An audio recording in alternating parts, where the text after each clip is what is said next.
are back for another video with DataZero. This video is going to be a little different than your normal daily outlook and prediction, obviously, because it's on a Friday, and I am going to have the weekly outlook and prediction breaking down the technicals and everything. But we're going to look at the macro on GME. We're also going to look at GME warrants and then prepare you for next week, because next week is going to be insane. This video is not financial advice, should not be taken as such.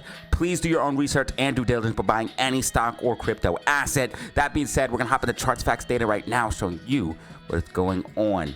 Now, ladies and gentlemen, I did some research on the GME warrants. If you guys watch my live stream, you will know about this.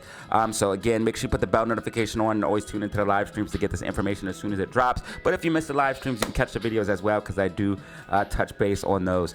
But we did some research on the GME warrants. I'm going to break that down here in a second, but I want to let you guys know what's going on here with AMC and GME concerning next week. Next week is going to be absolutely insane. And I know I say that a lot, but guys, you have to realize all of the catalysts we have coming next week, you're going to see extreme volatility, and it's really going to determine where we go in the future, especially for AMC and GME. And AMC and GME could potentially even decouple starting this next week coming up here. So here's what's going on. We have Q3 earnings, all right? If GME is able to get a beat or a double beat like last time, it's going to be extremely bullish, and you are going to see a potential explosive move here for GME. Also, there's potential rate cuts. The market is expecting that we are going to get another rate cut, ladies and gentlemen. We have FOMC economic projections, Fed press conference, and we have Fed interest rate decisions, okay?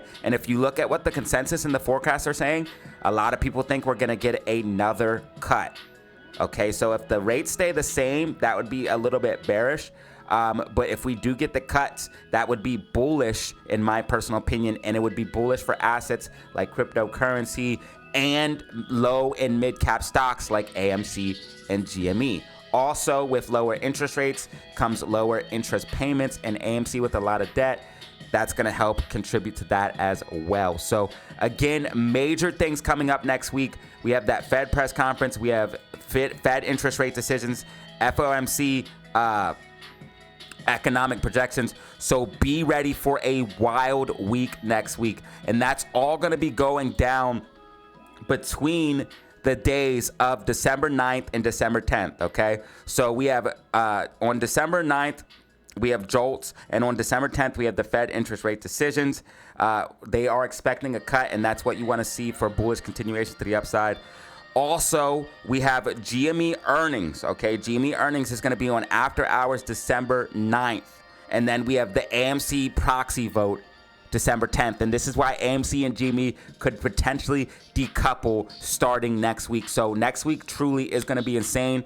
In my personal opinion, I think the vote is most likely going to be a yes vote. And if we do get a yes vote, and this is my personal opinion based off of my research, I believe that would give shorts the liquidity they need to kick the can down the road even further. Some people feel like we absolutely need this, or AMC is going to go bankrupt or stuff like that. I'm going to show you guys just even what GameStop's doing on something that AMC could do to raise capital non-dilutive, okay? So with that being said, that's going to segue us into our next part of the video, is the GME warrants, all right? So we did a little bit of research on the GME warrants, and as you guys can see here, if you go ahead and break this down and read this, the GME warrants are going to be used to raise capital, and I believe that this is the key for GameStop's future and more upside, and I believe this is why GameStop is also undervalued at its current price points. As you guys can see, and it breaks it down here in these articles according to Fintel and according to GameStop itself, that's where this information comes from, that the capital will be used for potential acquisitions and investments, all right? GME is already sitting on a ton of cash and a ton of Bitcoin, and they are profitable. And if they prove that they're profitable again, that is going to be there's multiple profitable earnings that we had, but that's going to be two huge beats in a row, double beats in a row, especially if we get a double beat coming up on this earnings, which could send GameStop flying. Now, the closer GameStop gets to $32, the higher those warrants are going to go, the more intrinsic value those warrants are going to have. And like I said, this is something that AMC could potentially look into. And this is a non-dilutive way to raise cash capital. And how it works: distribution. GameStop distributed the warrants like a special dividend to existing shareholders, giving them the right to buy GME stock. Exercise. Holders can exercise the price around $32 to get a share of GME stock, generating cash for the company. Capital raise. If all warrants are exercised, it could bring billions in of cash for GME. And then the purposes are going to be fund general corporate uses, investments, and possible acquisitions. If GME starts doing acquisitions or more investments, maybe even getting more Bitcoin, things could get crazy. This is why I say the warrants are the key to GME's future and further upside for GME. And this is why I believe GME is undervalued. Now, a little bit other news as well. If you guys haven't heard, Adam Aron did have a stroke on November 17th. So the question is, who was posting from his Twitter/X account? And is he okay to run the company? Because this was a picture taken of him on December the 1st, because he was at Avatar Fire and Ash world premiere. And to me, let me know what you guys think in the comments down below, but to me, this man does not look healthy. Again, I don't want anything bad to happen to anyone or anything like that. I know you guys let me know how you feel about what happened to him in the comments down below, and you guys can in this video as well. And I really liked hearing your guys' opinions. But this man does not look well in this picture, in my personal opinion. So is he truly still capable of running AMC? Let me know what you guys think in the comments down below. And let me know who you guys think was posting for him. Was it like a press secretary or one of his secretaries? But this Adam Aron clearly doesn't post from his own Twitter/X. So that is news, what's going on for the meme stocks in the stock market. Right now, as far as technicals are concerned, I'm going to break everything down in the weekly outlook and prediction, but we are having a green week as predicted in the weekly outlook and prediction, last one here for GameStop. I'm also going to show you guys the macro technicals and what we're expecting. GameStop a little bit more upside, but it's most likely going to pull back heading into that earnings date and then potentially pop to the upside. Remember, we have this gap fill to the downside, and I want to keep you guys very, very aware of that. We did make a gap fill to the downside on the daily time frame around 2183 to 2204. And then if you look at GameStop's chart as well, you guys can see that there's buy orders right around that level. So that's leading me to believe that GameStop is potentially going to have to come back down and retest that. So don't be surprised if we do pull back, and we are tracking with my predictions from the video. As you guys can see, we're pulling back, coming down to that liquidity pocket where we could possibly get into that, you know, a little bit after earnings, and then push up from there, especially if we get a really good earnings. So again, earnings is going to be the catalyst. It's going to depend on that being good, obviously, for us to continue to the upside.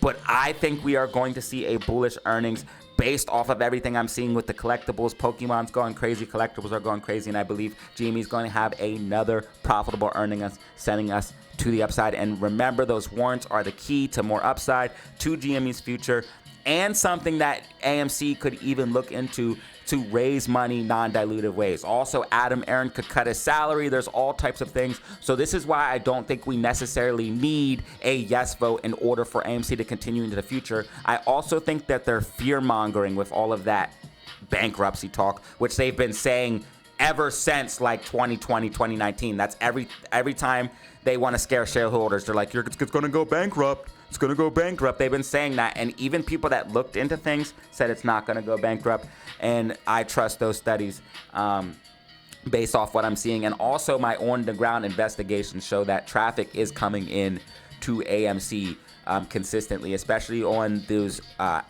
times where tickets are reduced during the weekday.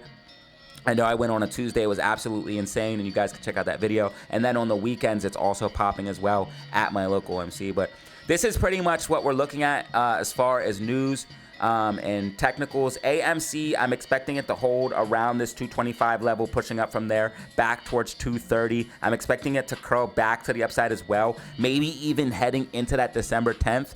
But once December 10th happens, we really got to see if we get a yes or no vote, because it's really going to change the trajectory. I believe some things are getting priced in, but it's not going to be able to price in everything. But I think that some of the dilution or potential dilution is getting priced in. But once we get a definite answer after December 10th, for the proxy vote, we will know AMC's future. And personally, I think if we get the yes vote, it is going to be a way for shorts to kick the can down the road and add more liquidity. If you keep expanding the float, you're going to keep getting the same result where the float just continues in an overall downtrend. You can't keep reverse splitting and adding shares to the float and expect the float to continue up. GameStop has diluted, but they diluted less and they diluted more strategically, and now they're not trying to dilute as much while GameStop's trying to literally double the float. So this is why AMC and GME could decouple, in my personal opinion. I'm not trying to scare anyone or anything like that. This is just what I'm looking at based off of my research and due diligence. So that's pretty much everything I'm looking at for the meme stocks. Stock market news.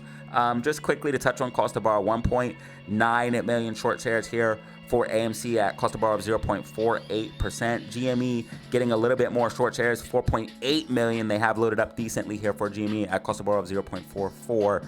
And that's what we're looking at there. I'll quickly just brush on the SPY and BTC and then wrap up this video. So SPY is breaking out of a macro pattern. I'll talk about it more in the weekly outlook prediction, but I do think SPY could see some potential upside. Also, in some recent news here for the XRP ETFs, if you guys go ahead and check that out on my Twitter/X, the XRP ETFs are continuing a huge inflow streak, 13 days, closing on 1 billion milestone. People are accumulating right now. Do not be fooled. In my personal opinion, I think Bitcoin is actually about to consolidate and potentially push up. This fractal's been tracking very, very well, and it looks very, very strategic on the way it comes up to 100K, using that as support, and that would send us to a big move up, which is what the fractal would say if we continued. I believe that this fractal's been tracking the whole time, but it kind of condensed here. So that's why I have two different bars pattern here, but they all come from this big move to the upside, this drop down, and then this move up. So if we were to continue, we would see a higher high than this previous high. And if we were to break above 100K, that would be very, very, very possible. So I think we're going to see Bitcoin potentially consolidate. We have all of these buy orders here as well. So we have technicals aligning with the bars pattern. That's always a good thing. And I think we could see Bitcoin consolidate and push up, which, if that's true, XRP, Ethereum, all of those things are going to see a recovery. And with all of these inflows coming in for XRP, XRP could definitely take off to a new all-time high, ladies and gentlemen. Right now, XRP holding key levels of support of $2. Anything under $2 is an absolute buy, in my personal opinion. I believe that people are accumulating XRP right now between $2 and $2.21 based off what I'm seeing here. So again, people are accumulating. Be fearful when others are greedy. Be greedy when others are fearful. Crypto fear and greed sitting at 28 right now. So in my personal opinion, it's looking like time to accumulate, time to buy. So this is pretty much everything I'm looking at for stocks and crypto. This is your Friday daily outlook and prediction. Tune in for the weekly outlook and prediction coming out on either Saturday or Sunday, where I give you guys the weekly candle prints and everything you need to look forward into next week as well, and more detail on the technicals. I appreciate each and every one of you if you watch the end of the video, because that helps me out immensely with the algorithm. If you want to support even more, leave a comment, like, subscribe. But as always, y'all, make sure you do this most of all. Have fun, stay safe, make money. Peace out, fam.